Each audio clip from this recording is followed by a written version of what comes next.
And welcome back. Today we will discuss the second part of Unit 1 Entrepreneurship and CERT textbook, which is textbook lesson, which is Entrepreneurship Concepts and Functions. So now we're going to start with explaining the four major functions of entrepreneur and their sub-functions. So the first one is entrepreneurial function. Now, these are the basic building blocks of any entrepreneur. So the first one is innovation. Now, what innovation means is that an entrepreneur is constantly introducing new combinations of means of production. They make new markets, they make new products, they even make new sources of raw material. Okay, and so they always introduce something new in the economic activity, and they don't see things as problems. Instead, they always seek to find out solutions, and they always seek profitable opportunities from them. Now, some examples are iPods, smartphones, induction cooktop, etc. So what risk taking means is like it refers to the responsibility of a loss. So a lot of times we do not exactly know what the future holds, and so we should always anticipate some losses. Yeah.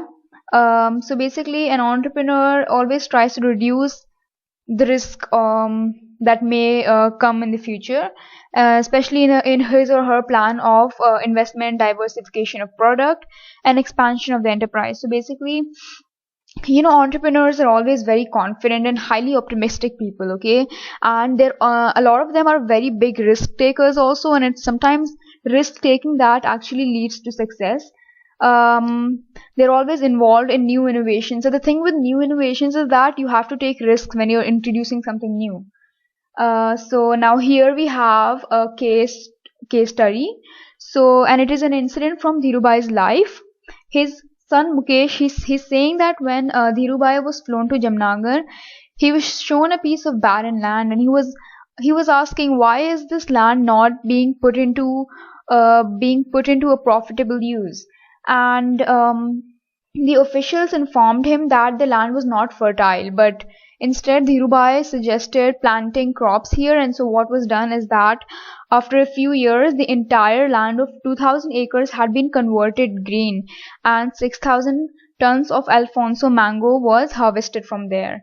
And now, even until today, those mangoes are grown there. And that's the thing. Dhirubhai, he took a risk, and he converted that risk into a success. And the third one we have under entrepreneurial function is organization building. Organization and management is obviously the main function of an entrepreneur, because they bring many factors of production and they make an organization from it. So what they do is they allocate resources, okay, in such a way that the losses are minimized and profits are obviously increased. And obviously the main decisions are taken by the entrepreneur, and especially if the enterprise is new. And the entrepreneur determines the lines of business he or she wants to employ, and then we can also say that an entrepreneur is the final judge when it comes to his or her business. Next, we're going to move to promotional functions. So the first one is discovery of an idea. I'm really sorry I have not mentioned it over here, but it's actually discovery of an idea over here.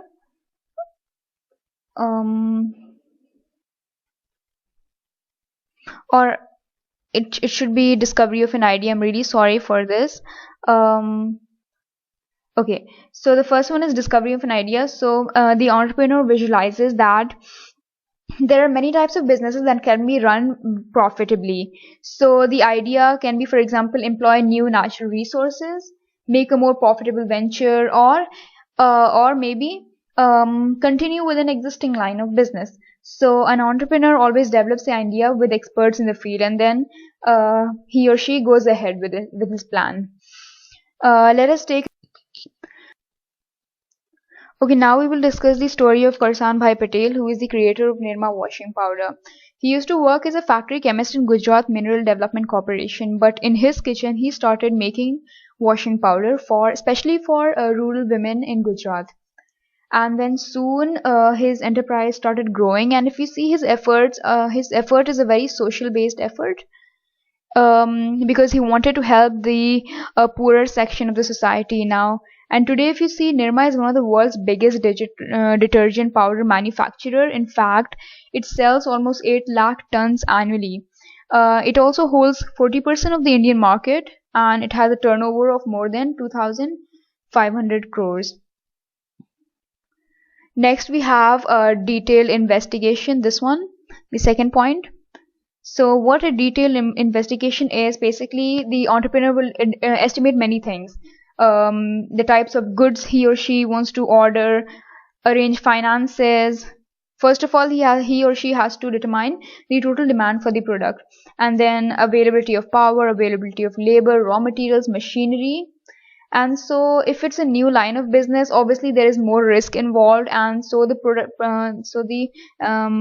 and so the work of estimation becomes more complicated. Next, we have assembling the requirements. Now, once, for example, an entrepreneur has ordered everything and made sure that his or her proposition is practical, now is the time to put everything into actual use. So he or she will persuade more people to join him or her, and basically, in simple words, is basically the entrepreneur is employing more people so that they can work for him or her.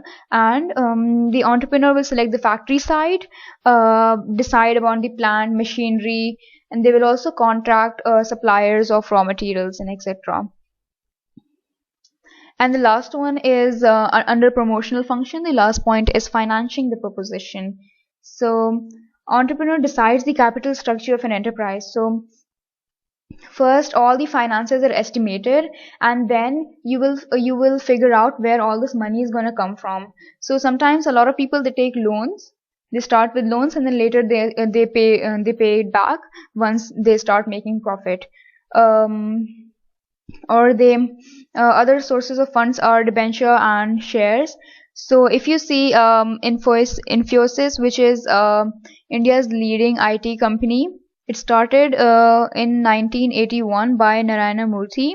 He had no capital, and his wife Sudha Murthy gave him rupees 10,000. And that's how such a big enterprise was born. Okay, so the third broad function is a managerial function. The first one is planning. So basically, to start any enterprise, you need to determine the course of action that needs to be followed. So planning is also concerned with the mental state, like you have, and it involves a lot of decision making. So for example, you answer the questions: what to do, how to do, when to do, why to do, who will do this, who will do that, etc. Okay. Next one is organizing. So every enterprise needs a number of people to look after its different aspects. For example, the human resource department, the logistics department, etc. And these sets of objectives or goals can be achieved only by its personnel. So the function is to under organization, the main function is guiding, coordinating, directing, controlling the activities of factors of production. Next is staffing. Now, staffing is concerned with staffing is concerned with human resource of an enterprise. So these are the points included in it. Human resources, manpower planning, recruitment, selection, placement of manpower, human resource development, promotion, transfer, appraisal, determination of employees, remuneration. So basically, it involves employing the most productive people you would find and incorporating them into your enterprise. You select them, you do job analysis, and then you promote them, you transfer them also to new places. Next one is directing.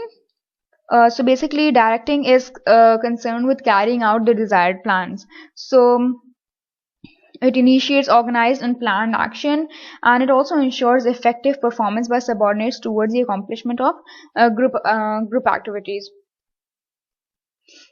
Next we have leadership. And leadership, we can say every entrepreneur is a leader because he or she is the one who is heading his or her company. So leadership is a very important part of entrepreneur.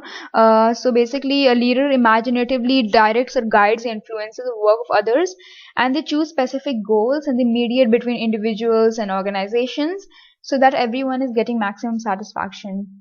Next up, we have communication, and communication is a very important factor, is a very important function of an entrepreneur, because and sometimes it is also a very prevalent problem among entrepreneurs today. We can also say communication is a very basic skill which should be present in everyone today, especially in such a fast changing world, whether we are entrepreneurs or not.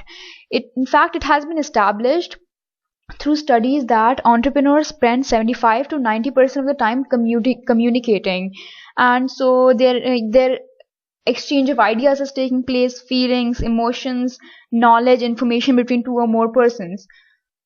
Okay. Next, we have motivation. Motivation is basically a psychological process where you create an urge among the subordinates, or basically people working, to do things or behave in a desired manner. And so motivation, the importance of motivation can be realized when you see a person who's working. It is realized when you see someone's ability to work and the ability to be motivated. So a motivational system should be productive, competitive, comprehensive, flexible, and at the same time it should not overwork people. You should always keep it under their limit, that they don't overwork and they're not stressed out. So you need to make sure of the psychological needs, social, safety, ego, and economic needs of the worker. Next, we have supervision. Supervision is basically you issue instructions, and entrepreneur has to carry and the entrepreneur has to see that these instructions are being carried out by everyone. So supervision also basically that you need to make sure maximum utilization of resources is being taken place, and everyone knows where they're going and what they're doing wrong and right. Next is coordination. Coordination is in fact one of the most important functions. So it is mainly for the achievement of common goals. So you need to make sure that the different segments of an organization are going in a predetermined target, and you need to measure this also correctly, and you need to make sure that there is no deviation from the target of an organization. And then the last one we have is controlling. So basically an entrepreneur will always control his or her company's policies and implements and take correct action if in case something is not happening properly. So basically you measure actual performance, you compare actual performance with standard, and then you find variations, and then you take corrective action. So basically over the last part I'll frame it again. So you measure the actual performance which is happening in your organization, okay, and then you compare it with how you actually want the performance to be, and then there will always be a slight gap. For example, people are not being productive enough, and maybe correct communication is not taking place, and then you try to fill that up by introducing more skills in your organization. And the last one we have is commercial function. Commercial function basically is related to the commerce side of entrepreneur. So the first one is production. Production is obviously a key factor of an entrepreneur, because an entrepreneur or any enterprise is basically producing something. It is either producing a service or a physical product, okay. So for example, if you have a small organization, one person is doing a role of many things. For example, one person is directing, and he's also the head of HR department. And then sometimes in large organization, you have many teams and you have sub organizations which are formed, and they're taking care of different aspects of the enterprise. So production also means the creation of goods and services.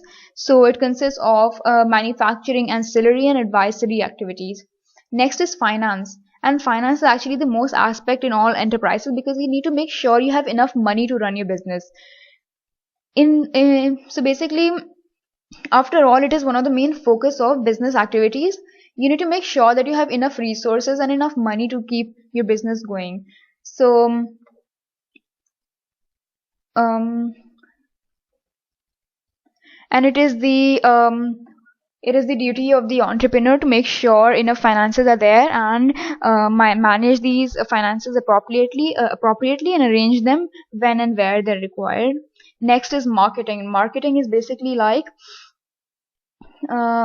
introducing and spreading the news of your organization, what you guys are creating, and it is primarily concerned with the movement of goods and services from the producer to the consumer. So it plays a significant role in promoting the well-being of the business enterprise. So it is role of the entrepreneur to place his company in a advantageous position to secure top position in the market.